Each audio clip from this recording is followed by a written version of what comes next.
Yani salam dostlar, bu bizde 514 şeydi, motordu zemzi. Bu klaçoklarıdır bunun. Klaçokları da kime lazım olsa bizde var. 500 zemzi 514 modelde türbinli. Kime bunun zapçası lazım olsa o bizde var. Klaçokları var. Klapanların bunları var.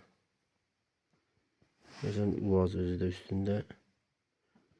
Uaz'ın embleması da var. Uaz'ın kutusunu ver bir ha.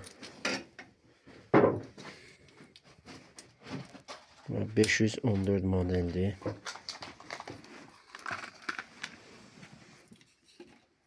Uaz'ın gözler. Uaz